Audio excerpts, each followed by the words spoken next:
talo ka pag hindi malakas loob mo dito.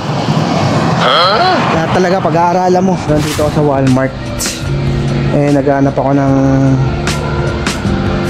pwedeng bilhin na bike. Pag may bear dito, paano daw ano yun? Pag naka-encounter tayo ng bear. Sabi ro huwag ka raw ma-intimidate. Sila raw intimidate. Parang yun, finally nandito tayo sa Uptown. Ito, yan yung store ko, banda dun pa sa likod ng A&W. Lakasan lang talaga ng loob. Talo ka pag hindi malakas loob mo dito. Lahat talaga pag-aaralan mo. Dahil sa Pilipinas, sanay ka na dito. Bagong pamumuhay, bagong pakikisama, bagong trabaho, back to zero, back from the scratch talaga, as in. And dito tayo, banda, para safe na tayo. Yan ang Uptown na tinatawag nila. Dun pa ako, banda.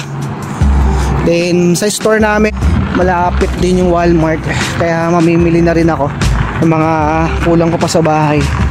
Mga food containers, pag nagluto ako, i-fridge ko na lang yung luto ko para oven, kain, baon, pasok na agad. Para pagdating sa bahay, malamang pagod sa trabaho, pagod sa paglalakad.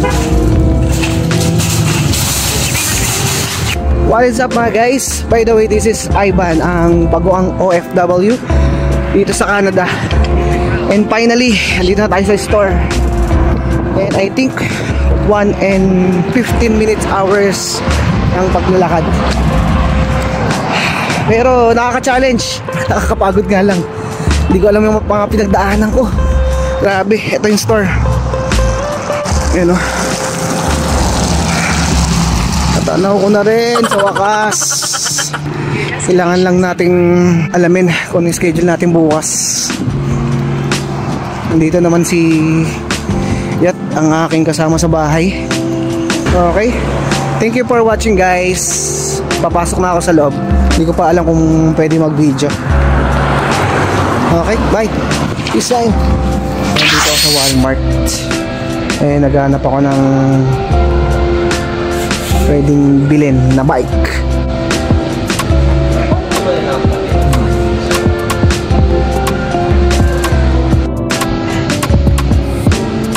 ano may bike?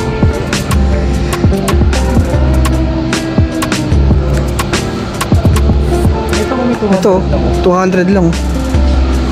Pang ano lang, panimula, no?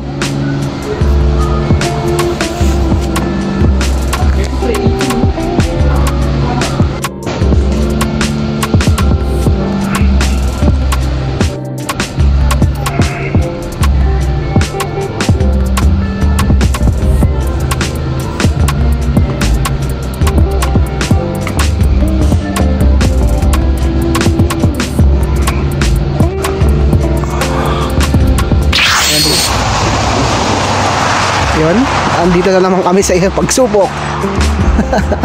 Kailangan mo ito pala bicycle pass. Dito kanina nangangamba ako, baka bawal tao. Kasi parang wala akong nakikitang dumadaang tao. Yan, no? Tignan mo, pababa talaga. Hindi ko pinangarap mag-bike sa Pilipinas. Mukhang dito mapapalaban ako.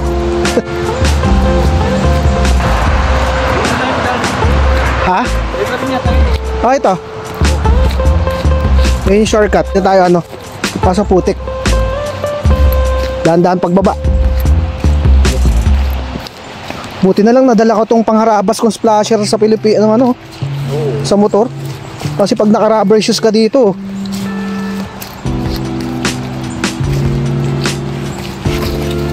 shit. Hindi naman madulas sa sport. Ha? Hindi naman madulas.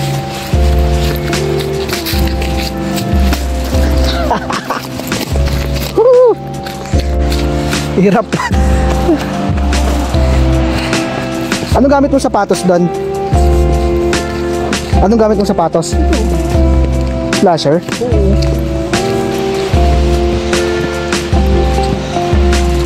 Hininga ako, muusok. Yung mga nagbabike kanina. Ah, Dahil gusto nila sa bababa. pababa. Tapos hindi sila na kotse. Oo. Sa baba na. Di, may trail bike dyan, tignan mo mamaya. May parang park na pang skaters tsaka bikers. Up, ano pa, tawag dito. Yung bear.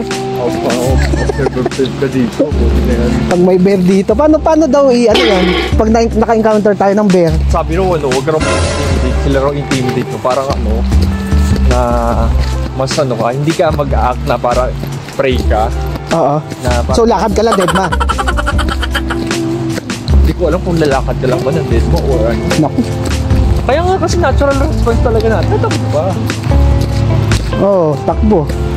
Pag nakabike tayo, bike mabilis.